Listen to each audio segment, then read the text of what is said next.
says, I really wish GTA 6 will go into Game Pass day one, but Take-Two won't do it unless Xbox spends like $1 billion. At that point, Xbox should just buy Take-Two. Yeah, they should.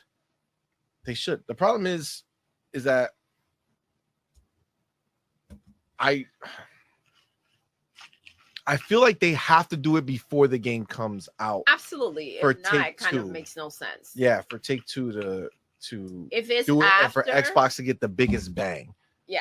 Right? Like for Xbox to get the biggest bang, like Game Pass would explode. Oh, for sure. It would explode if GTA 6 were to launch day one into Game Pass. It would go crazy. So yes, I feel you 100%. Which it may not be a bad move to go ahead and spend that kind of money. It's just, well, we know they want the top list of games, and they make quite a bit of them. NBA is there every year, right? Once the new one comes out, it's on that top 10 list monthly. So it's a possibility. I still feel like that will be probably the one that they would eventually get. But it has to be now, like you said. If not, just wait 10 years.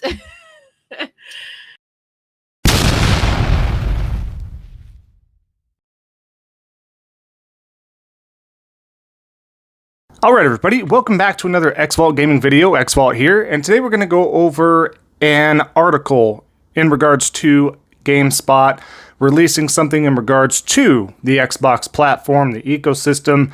It is coming to light with more and more outlets finally understanding the new way, the new path of things, and how it kind of came to be. So there's a lot to unpack here. So without further ado, let's go ahead and jump to it.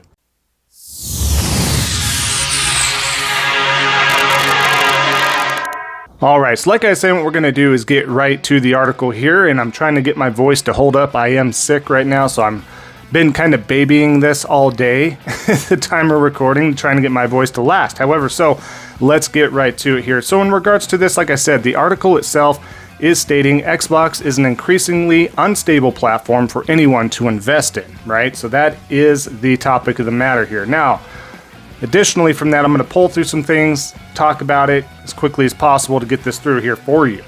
Now, as you can see here, no matter the aspect that you place under the microscope, Xbox is clearly bleeding through the bandages it keeps applying. Take a glimpse at the stable of teams at Xbox Game Studios, Microsoft's internal publishing division. Its most recent layoff resulted in the closure of at least one team under the banner. The initiative and the cancellation of its game Perfect Dark, Turn 10, one of its stalwart developers on the Forza franchise, has been reportedly cut to the bone. Rare, which was working on Everwild while maintaining the live service title Sea of Thieves, is invariably in a worse position on the other side of layoffs than it was before, right? The brunt of the damage from moves like these falls on the affected teams and their workers, and it's a disappointingly common move for Xbox, which has done this at least once before when a similar reorganizing shuttered 4 teams in May of 2024, including Arcane, Austin, and Tango Gameworks. These closures came within a few short years of Microsoft's acquisition of Bethesda. Another layoff followed shortly by the completed purchase of Activision Blizzard, cutting several jobs across its team, leading to the cancellation of survival game at Blizzard. The fact remains that bringing the Activision Blizzard mobile developer King should have stemmed the blood loss, but Xbox's hemorrhaging and proclivity for retail therapy only seemed to worsen with each purchase. Anything else suggests the reckless endangerment of an entire industry. These are some pretty bold words that they're stating, by the way. It's pretty crazy to me. So, these moves should have uniformly led to greater stability for developers under the Xbox banner and a greater deal of games on the platforms. They didn't. Some studios like Obsidian have miraculously flourished under the hierarchy of studios. Others like Arcane Austin haven't been as lucky, and gamers and developers alike suffer when that's the case. It's if everyone's going through it, then who exactly is benefiting from Xbox's continued vision or lack thereof, right? In addition to this, they go on to state, and though Game Pass funds the development of a number of projects, and still does, many developers have spoken up against how Game Pass has actually hurt their teams and titles. Mike Rose of the indie publisher No More Robots has been pretty open in the post about how Game Pass can assure a huge launch audience, which is great from teams struggling to find players, but also noted that the team's games would see little change in sales after being on the service. Instead, it has typically got spikes just as it was entering the subscription service. Rafael Colantonio, founder of Arcane and later Wolf-Eye Studios, has become one of the service's biggest critics, recently opinioning that it is an unstable model that has been increasingly damaging the industry for a decade, subsidized by Microsoft's infinite money, in quotes. An isolated incident would be one thing, but grievances like Colantonio's have continually cropped up over the years, even if there are other stories that cite Game Pass as instrumental to a game's success. So, again, we're going to have a couple different opinions there. Certain studios, indie studios, are going to find better success than other indie studios, and especially with AAA studios, right? They continue, right? The evidence points to a concerning trend in the Xbox camp that doesn't appear to be going anywhere, and the more it's left as is, the more likely it seems that developers will have to make a tough decision about their futures in Microsoft's ecosystem. Of course, it's hard to prove either side is wrong or right due to the fact that Microsoft obscures any numbers that could illuminate or disprove the arguments, numbers that Bloomberg's Jason Schreier refers to as squishy metrics, subject to the whims of dark accounting wizardry. This means that the teams looking for a publishing deal with Xbox simply need to take the company at its word when evaluating whether Game Pass is the right move for their game and their business. But what good is that word with uncertainty that has persistently hung over Xbox's motivations and decisions for much of the last decade? Is it worth it to take that opportunity and fund the game if the near future of your team continues to hang in the balance? Doesn't Xbox owe its developers more than false promises of stability once they join the Game Pass service, considering how impactfully it can hurt a team's bottom line? Doesn't it owe the same kind of dependability to its subscribers? I feel that answering these questions requires more foresight than I've observed from the brand. After all, this is the gaming giant that settled on the multimedia heavy approach for the Xbox One that crippled the console out of the gate, and then took away Xbox users' ability to purchase and own digital movies and TV shows recently. It's also the company that settled on an everything is an Xbox marketing campaign that de-emphasized the system itself after giving up so much to its contemporaries. The campaign isn't an affront itself, but when paired with the worsening Game Pass service, which is how the company can afford to turn smart TVs, Amazon Fire Sticks, and even your PC into an Xbox, the rottenness of the tactic becomes more apparent. Xbox's direction seems to be pivoting with the wind, and it means that the consumers who buy into its productions, as well as the engineers who make them and the developers that then they work to give them value, constantly feel like they're sold up to the river for the next big thing that the company does. Now, that is all coming from GameSpot themselves, right? Big old breakdown there. Read more in the article if you will. Just a simple Google search. I'll try to put this link in the video down below as well if you want to take a read for yourself as well. But this is what they've gone over, right? This is what I've emphasized on this channel multiple times. This is why I don't feel Game Pass is good. Especially, like I said, it can be tailored. It should have been tailored. The whole eggs in one basket situation where you're putting your day one first party games is really the nail on the head at this point. This is what the issue is, right? I think you're fine if you make these third-party exclusives deals, you make some great indie deals. Expedition, again, 33 would have been a great one, but already set in place are the first-party games from Xbox. No longer do you have to go out and wait for any first-party Xbox game. This means Indiana Jones, this means Forza, Call of Duty, this means anything under the banner for the next Elder Scrolls, Starfield, you name it. These games, whether it was a new IP or not, would have had some legs under it if you did not condition your fan base to rent or wait to rent these services. The numbers that Microsoft has shared with us time and time again has been just that. They haven't really shared those numbers. They have not been very transparent when it comes to sharing those numbers, whether it's profitability versus revenue versus this versus that. This is the reason why they had to pivot and continue to pivot. They made all their eggs in one basket thinking, hey, we're going to get those subscription numbers up so we can take the hemorrhaging for a while.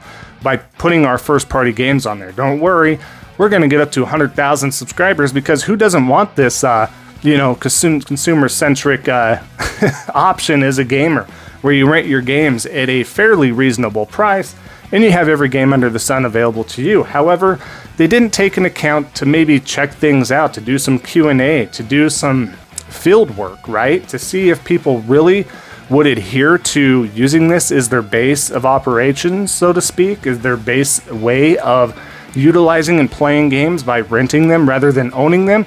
I personally get more value out of owning mine when I purchase it. And yes, we can go round and round when we're talking about licensing and stuff like that. However, that's not always that simple. It's not always that black and white. What we have here is a clear proponent of what has happened for Xbox, its brand, its ecosystem, and what Game Pass has done to the industry, whether it's good or bad for you, or good or bad for the industry. You're going to have both in both hands here. But as the story unfolds and has unfolded, we continue to see what we're seeing now. And that is a lack of increased subs, a lack of people buying their hardware, a lack of hype behind that. It's always about Game Pass. For those that are the hardcore Xbox fan base, that's what it's all about. Now, the devs and analysts are also questioning Game Pass, not PS Plus, right? And again, PS Plus does it. They have similar options, but they don't have their day one first party games on there, right? They may put their first party games on PS Plus Extra Premium, and they're going to be on that catalog, but it is not day one. It's not even 6 months later at this point in time. And I hope they don't do that, because this is not a good way to do business. This is not a good way to bolster your ecosystem. Trust me, we're seeing it unfold and have been seeing it unfold for the last many years from Xbox, right? This fan base indeed has been conditioned to not buy games. The strategy failed. Stagnant numbers, right? They don't disclose GP sub numbers. No data about profits whatsoever. We don't know. You just have the hardcore talking heads out there stating, trust me guys, trust me, we've been wrong all this time, but trust us when we've lied to you over and over and over again that it's profitable. Don't you worry, Xbox isn't going anywhere. Game Pass is the way, it's the future, blah, blah, blah. It doesn't stop, right? That's the interesting part to me. Now, I don't care for rental services, and you're paying Xvault. Don't you have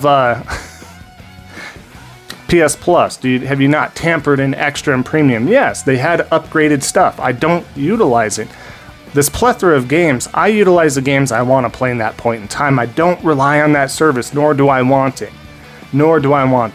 I utilize that service because if there's games that are not free to play, which keep in mind, free to play games do not need PS Plus or Game Pass. They do not need that.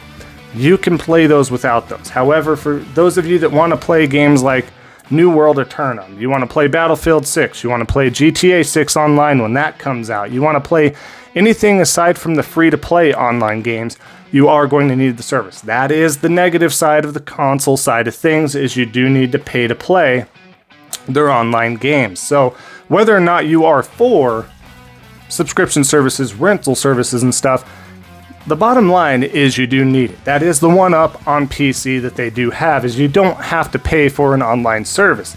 However, the other side of that coin is you're going to have many more cheaters on that open platform. You're going to have this, that, and the other that can hinder that experience as well. Not to say there's not cheaters on consoles, but it is a lot more limited as opposed to an open platform. That's just the way it is. That's just the truth of the matter.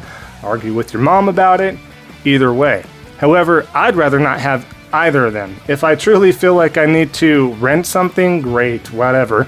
I don't feel that way. I still haven't felt that way. The options are there. I have a PC. I got the $1 subscription stuff for Game Pass. I still haven't even jumped in any of this stuff. I got rewards points. I've gotten free stuff from this and that because you add up the points and services, right? And you can get this stuff for free. And I still don't take time out of my day to even bother with that stuff because I know personally as a gamer, I get more from owning my games, purchasing my games, and that's going to do better for the industry. That's going to be better for the devs as a whole. Buy as much as you can. If you can't, understandable, but if you can, definitely buy, purchase your games. That will help out the ecosystem, the industry, keep it healthy. The only ones against that are the PC elitists that are all wanting all that to go away, right? They pirate stuff. A lot of them pirate stuff. A lot of them are sitting there wanting those games everywhere. They just want everything for minimal cost and for free. And I understand as a consumer that's ultimately what you want, but we have to take a step back, understand that big picture, and those with more than a couple brain cells can understand why we need that, why we need competition, why we don't need any of these competitors to go away. That's including Xbox. That's including a lot of stuff, but at this point, probably too little too late for Xbox, obviously, but that's just some closing thoughts here. Before we go away, though, I do have one video I want to share for you. Take a look at this one here. It's obvious that Microsoft no longer holds its massive quantity of studios in high regard. It's willing to cut and diminish them wherever it saves them a penny. Having every AAA game via day one release greatly diminishes the impact of those games. It hurts their sales, and honestly, it detracts from their hype. The Indiana Jones game is one of my favorite experiences in recent memory, but it released to little fanfare, and I think a big part of that was due to Game Pass. While more people might play the games, there's less buzz around them because you either have Game Pass and you're playing them, or you don't have Game Pass and you're not. There's rarely an in-between. A few third-party titles like Claire Obscure Expedition 33 break that mold, but to do so, a game has to be generationally special. By doing all this, Game Pass has minimized the impact of every other thing Xbox has done. They left their console in the dust, wasted away their best-selling IPs, and they threw out their ardent fans in an attempt to please everyone. The final element to this is that it's created consumers that don't want to purchase video games. Since Xbox Game Pass owners on console are paying $20 a month for the service, they're likely to not want to spend $60 or $70 on a new release. Alright, so I think that video kind of sums up everything as well, but of course, I will stop the video right here before making it too long. And always at the end of the day, I appreciate everybody's support. Every like, comment down below does help out the algorithm. Love to hear from you all down below as well. We are moving our way towards that 4,000 sub goal, so thank you all so much. Really appreciate that. And of course, enjoy the rest of your day, everybody. We will see you next time on the next Xvault Gaming video. And until then, take care.